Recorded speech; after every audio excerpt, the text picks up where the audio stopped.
Et c'est l'heure, Philippe, de l'info média du jour. Et c'est une première dans l'histoire de la Ligue des champions de foot ce soir pour PSG Dortmund. Les quelques 48 000 places du Parc des Princes seront vides. Le match va se jouer à huis clos pour cause de coronavirus. Des concerts annulés, des concerts reportés, des matchs de foot à huis clos. On parle beaucoup des conséquences du coronavirus dans le monde de la culture et du sport. Mais qu'en est-il des émissions de télévision ? Depuis plusieurs jours, les chaînes prennent des mesures de précaution plus ou moins radicales. Pour en parler, nous recevons Émilie Sellem. Bonjour. Bonjour Philippe Vandel. Émilie, vous êtes directrice associée de la société Nouvelle Image qui gère le public d'émissions de télévision et de radio. À côté de vous, Caroline Bonacossa, bonjour. Bonjour. Journaliste média stratégie qui consacre la une de son prochain numéro qui sort demain aux conséquences dans les médias de l'épidémie de coronavirus. D'abord, Émilie Sellem, de quelles émissions vous occupez-vous ?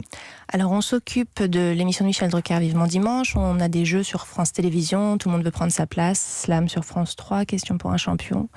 On a aussi des N'oubliez pas les paroles aussi. N'oubliez pas les paroles, oui. Une grosse émission, c'est ça que je voulais dire. Oui, tout à fait. Et à la radio aussi. À la radio. On vous voit dans les couloirs, on va le dire. De temps en temps, ouais. On est sur l'émission quotidienne d'Anne Roumanoff. On travaille un petit peu aussi avec Mathieu Noël. Voilà. Et puis l'équipe est sauvage. Est-ce que vous travaillez encore, Émilie, ou est-ce que vous êtes au chômage technique pour cause de coronavirus ? Pour l'instant, on travaille encore. Je ne sais pas jusqu'à quand.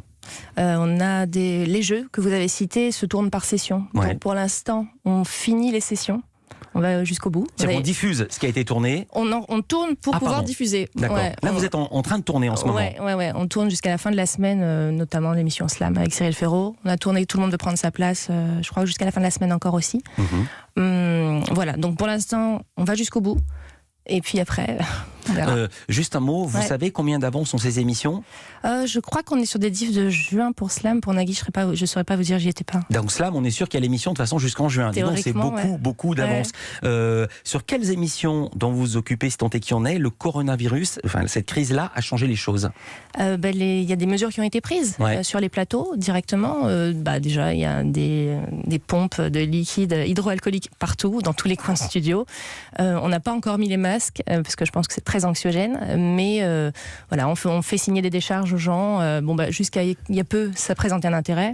Une décharge qui dit quoi ? Qui disait vous n'êtes pas allé dans un pays à risque, sauf que maintenant la France étant plus ou moins considérée comme un pays infecté. On a fait ça la semaine dernière en tout cas, et on continue à le faire. Mais... Est-ce que vous avez changé des lieux d'enregistrement ? Non. Pour l'instant, vous êtes dans les studios dans lesquels vous avez toujours travaillé jusque-là. On a cru constater que tant que les studios étaient pas, si vous voulez, quand c'était pas au sein même des rédactions, à part Europe, pour le coup, ils maintenaient les tournages. Est-ce que certains studios ont pris une jauge plus petite ? Je veux dire à quoi je pense. Par exemple, hier, le débat des 7 candidats au municipal à Paris sur France 3, il n'y avait pas de public. Enfin, il y avait un public qui en est un sans en être un. C'était chaque candidat est venu avec 6 personnes de son entourage. Donc 6 x 7, il y avait 42 personnes dans le public. Et pour vous ? Alors on n'a pas, ça s'est pas manifesté comme ça, mais sur Question pour un champion par exemple, ils ont réduit. Il y avait, pourtant c'est pas des jauges très importantes, mais on est passé de 40 à 30 personnes. D'accord. Ils ont réduit ou le public s'est réduit parce que les gens ont peur de venir ? Alors nous... C'est de votre fait ou de leur fait ? Des deux. C'est-à-dire que de leur fait, il y a un moment donné où ils disent non, on veut moins de monde. Nous, de notre fait, c'est vrai que moi je me suis vue annuler des personnes qui m'ont dit écoutez, là c'était la semaine dernière, écoutez, on était à Paris, super, on a fait le salon de l'agriculture, on a fait ceci, cela. Je fais ok, je sais pas si c'est très prudent de venir, et honnêtement nos clients, les productions étaient plutôt favorables à cette réaction-là, quoi. Est-ce que vous prenez la température des gens dans le public ? Moi non, mais ouais, ça se fait. Ouais. C'est-à-dire quelles émissions ?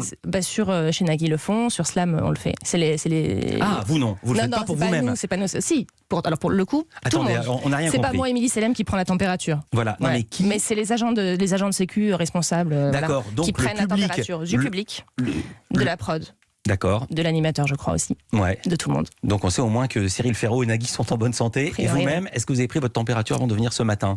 Non, mais je sais quand même le faire sur le plateau quand je vous quitte. D'accord. Et vous l'avez fait hier. Et hier, ça allait. Ouais. Est-ce que les productions vous ont dit qu'il était envisagé de faire des émissions sans public ? Ouais.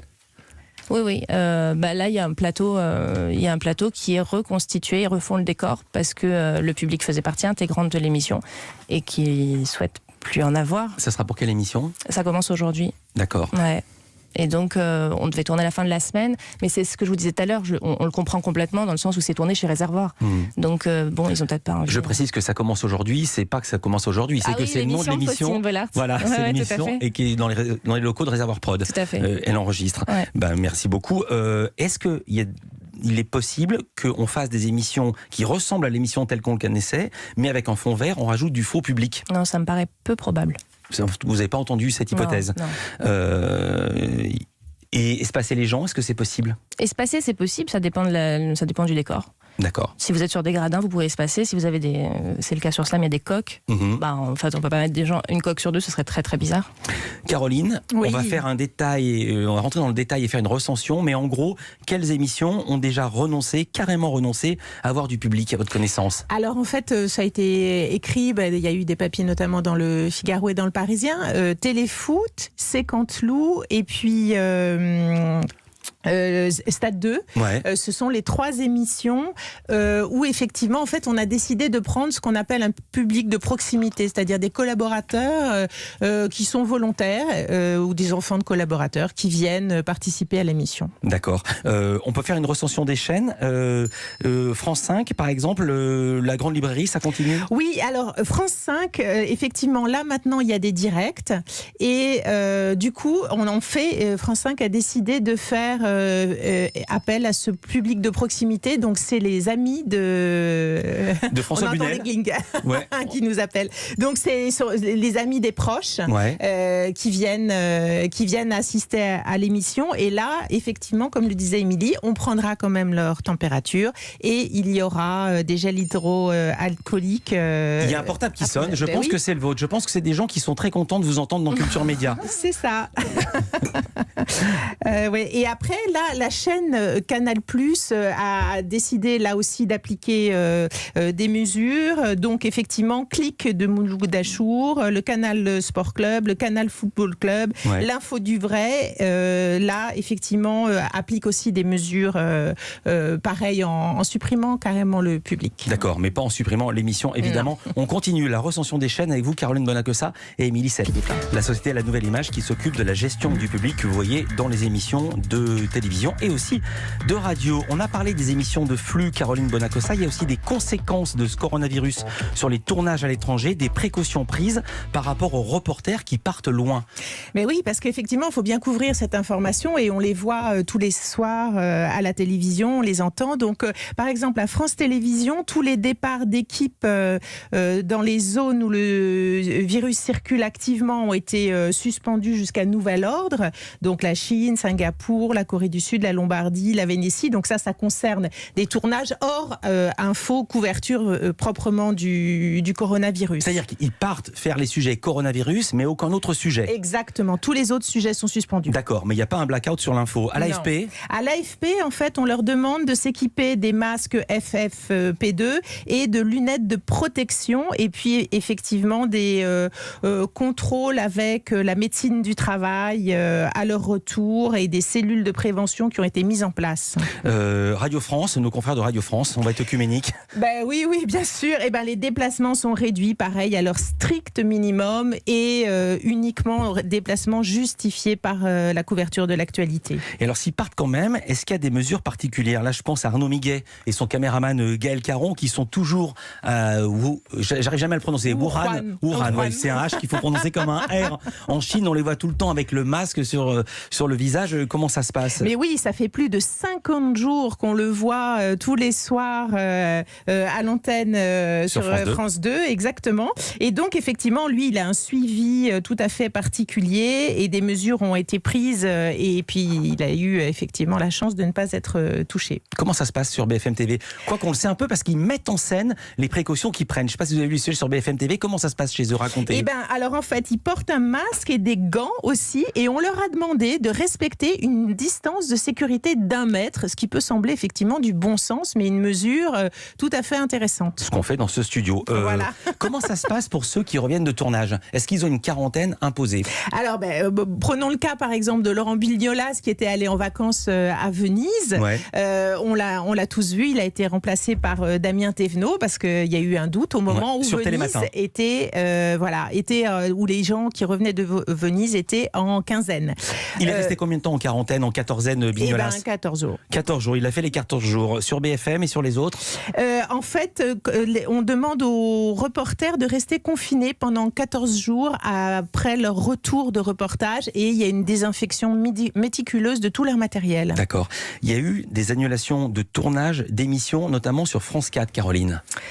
Pas de Thaïlande pour Jérémy Michalak. Oui, bien sûr. Oui, j'ai tout dit à France fait. 4, c'est France 5. Oui, voilà, ça devait être en prime cet été sur France 5. C'est une belle émission avec Jérémy Michalak qui part avec une styliste qui est tétraplégique. Et effectivement, il devait aller à Bangkok, à Phuket. Et en fait, là, le tournage a été annulé parce que les autorités imposent pour des visiteurs qui viennent de France une quatorzaine avant de pouvoir rentrer dans le pays. Donc, du coup, la production a préféré qu'ils ne soient pas mis en quarantaine avant le tournage. Voilà, mais là, sur il place. y a une double peine parce qu'il y a aussi une conséquence économique. Si on ne peut pas tourner l'émission, on ne peut pas la diffuser. Si on ne peut pas la diffuser, on ne peut pas la vendre. Pardon de cette banalité. Est-ce que vous sentez passer le vent du boulet, Émilie Sellem? Est-ce que vous craignez de manière économique pour votre société que les émissions et les tournages s'arrêtent? Parce que je rappelle, c'est votre cœur de métier. Vous occupez du public des émissions de flux. Oui, tout à fait.